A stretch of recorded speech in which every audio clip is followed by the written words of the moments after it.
Maintenant, veuillez accueillir le réalisateur de Rhizome, Boris Labbé.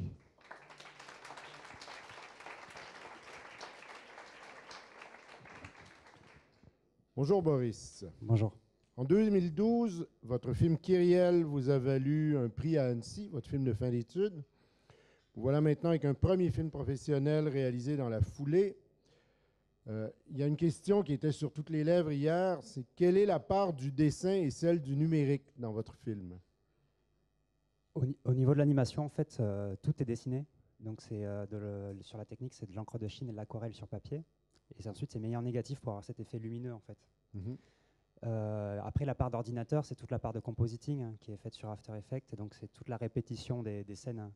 Mais disons que le processus d'animation et le processus de compositing, dans mon principe de développement, allaient vraiment ensemble, dans le sens où j'animais les scènes et je continuais à partir des animations, je les mettais au compo. Et ensuite, je repréparais des animations à partir du compositing qui était déjà fait. Donc, c'est un processus autogénéré, comme une sorte de machine qui se met en route, en fait. Est-ce que vous faisiez le compositing vous-même aussi ou... Au fur et à mesure, ouais. mesure. C'était obligatoire, ouais. Parce que sinon, ça a été impossible de tout mettre ensemble. Okay. Donc, c'est une question de... Toutes les animations, en fait, c'est tout un réseau qui se développe et c'était vraiment comme des chaînes, en fait, comme des câbles que je devais connecter entre chaque animation. Quand j'avais une animation, j'avais toujours une entrée et une sortie. Et donc, à la sortie, quand j'ai un personnage qui disparaît, il fallait que je fasse une nouvelle animation pour que ça n'arrive jamais. Donc, c'est pour ça qu'il y a un flux comme ça infini. D'accord. Pardon, si c'est pas clair. Non, mais c'est pas... ce n'est pas si flou en soi. Qu'est-ce qui vous plaît dans l'animation? Quelles sont vos références? Où vont vos préférences? Moi, maintenant, j'ai un travail, depuis que je fais de l'animation depuis l'école, en fait, j'avais déjà cette envie de faire des films. À la base, j'avais envie de faire des films d'installation vidéo, en fait.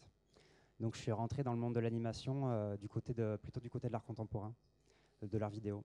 Moi, j'aime beaucoup des gens comme Bill Viola, par exemple. Mm-hmm. Mais ensuite, en fait, sûrement influencé par mes camarades et en venant dans des festivals, en fait, j'avais pas vraiment une culture cinématographique très, très, très forte.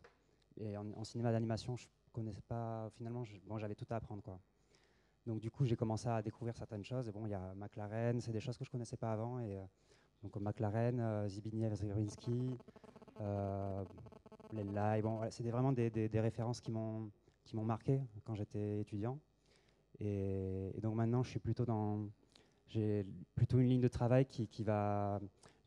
Je me considère pas comme un animateur d'animation abstraite parce que c'est pas vraiment ça en fait. Moi, je suis plus dans quelque chose qui serait de l'ordre de l'animation conceptuelle. Je m'intéresse à de la musique contemporaine. Quand je faisais ce projet, j'écoutais la musique de Steve Reich. Enfin, c'est quelque chose qui est très, très dans cette lignée en fait. Est-ce que vous êtes très tenté donc par l'installation, par une approche qui soit davantage muséale ou que de faire des films dont la finalité soit d'être projetés dans des salles de cinéma? En fait, il y a les deux. Et maintenant, je commence à avoir en fait, j'ai commencé vraiment je voulais faire des installations. Et je me rends compte que c'est très difficile aussi de montrer ces films en tant qu'installation. Et parfois, c'est très frustrant parce que dans un musée, même moi, quand je vais dans un musée, je suis assez ouvert à beaucoup de choses, mais les vidéos, quand dans un musée on voit des vidéos, il faut faire plus d'efforts que quand on voit une peinture. Parce que ça dure plus longtemps, il y a beaucoup de choses. Donc finalement, aussi par rapport à mon parcours, j'ai eu finalement plus de facilité, plus de succès du côté du cinéma, ça m'a amené vers d'autres choses. Et maintenant, mais je me sens un petit peu entre les deux, quoi. J'ai pas vraiment, je peux ni dire si je suis cinéaste, ni disons que je suis artiste. Mais pour moi, c'est la même chose d'être un artiste, un réalisateur ou un artiste vidéo ou un dessinateur. C'est tout un ensemble de choses qui parlent de mon travail, quoi. En fait, ce sont aussi toutefois deux économies qui sont radicalement différentes. Donc, en général, par exemple, on finance un film, on va chercher des aides pour financer un film de court-métrage. On a un budget, ensuite, donc celui-ci sera diffusé à la télé, projeté en salle, ainsi de suite. En art, c'est un autre mode de financement. Bon, il y a bien entendu des œuvres qui sont commandées, qui sont commanditées, mais c'est l'œuvre elle-même qu'on va vendre souvent, qu'on peut vendre au musée, aux galeries, à des collectionneurs privés. Est-ce que vous avez cette relation-là à votre travail? Est-ce que vous vendez vos dessins, par exemple? Non, mais vendre des dessins, moi, ça me plairait bien. Par contre, je trouve qu'au niveau des films et de l'art vidéo, je trouve qu'il y a parfois une hypocrisie. Parce que pour moi, la vidéo, c'est quelque chose de duplicable. Surtout que maintenant, on est dans le numérique. C'est quelque chose que c'est une clé USB, on la donne. Donc, moi, j'adore voir de l'art vidéo. Pour moi, l'art vidéo, je le vois comme... Enfin, j'adore, ça dépend quoi. Mais en tout cas, l'art, c'est quelque chose où on est en train de faire... on essaye de faire ouais, d'avoir une idée, de faire de nouvelles choses. Mais toute la partie commerciale, en fait, finalement, c'est pas forcément ce qui m'intéresse. Même si ça peut être nécessaire pour la vie, non? Mhm. Mais, mais en fait, j'essaye d'avoir une certaine indépendance. Pour l'instant, je ne travaille pas avec une galerie, donc finalement, je suis un peu libre de faire ce que je veux. Parfois, ça m'arrive de faire des projets qui sont non financés sur mon temps libre, etc. Là, sur ce projet-là, ben, j'avais la chance d'être avec un producteur. Sur le projet Rhizome, je l'ai vraiment écrit pour faire un court-métrage. C'était vraiment format court-métrage, format festival, entre guillemets. Parce qu'à un moment donné, il faut choisir, avec une idée qu'on a, il faut choisir quand même le mode de diffusion. Parce que travailler autant de temps pour quelque chose qui ne va pas se voir, c'est très difficile. Donc, quand j'ai un projet, en général, ben, j'écris, j'essaye de voir comment ça va se passer. Si c'est quelque chose qui est plus du côté de l'art plastique, art contemporain, je vais essayer de chercher des résidences, de trouver des lieux qui sont ouverts à ça. Moi, j'ai fait une résidence à la Casa Velasquez aussi il y a 2-3 ans, où j'avais fait une installation vidéo.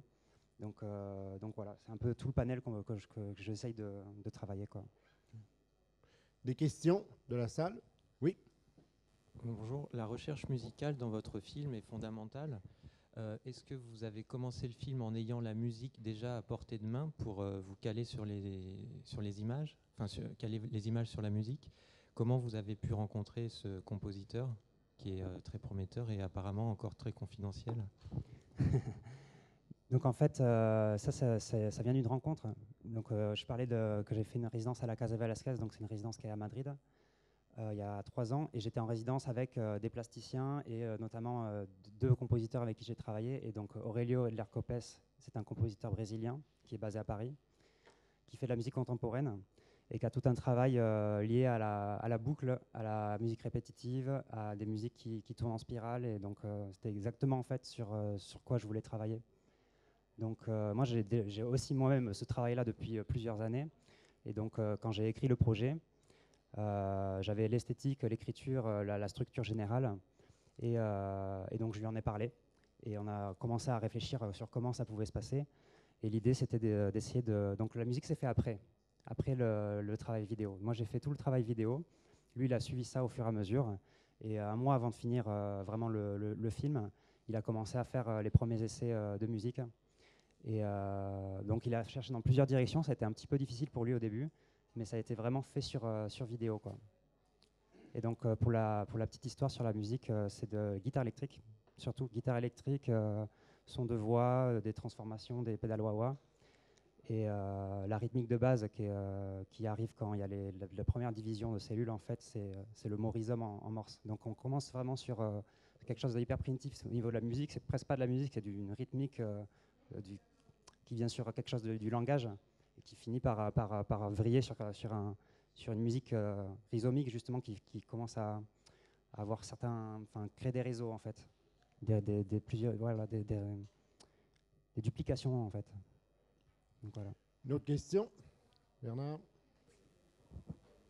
Vous avez dit travailler autant de temps sur un film. Vous pouvez nous dire combien de temps vous a pris ce film? Et puis, autre question qui n'a peut-être pas de sens pour votre film, mais on demande souvent aux animateurs combien de secondes ils font par jour. Je sais que voilà, c'est Gromit, ils font 2 secondes par jour, 50 images par jour.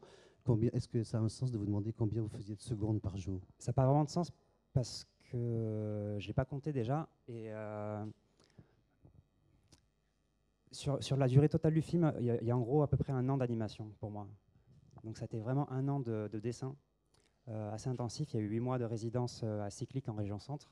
Donc là, c'était le plus intensif où j'ai eu aussi, j'étais avec une animatrice pendant 8 mois, un stagiaire aussi pendant 2 mois.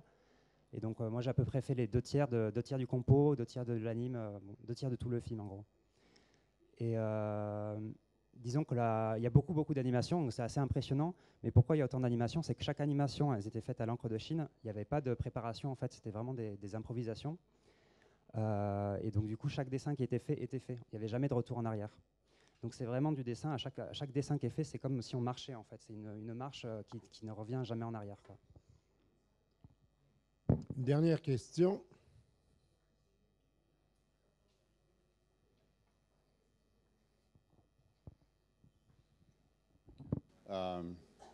I just wondered if you ever considered varying the relationship between the rhythm of the music and the rhythm of the visuals in order to create a dramatic climax.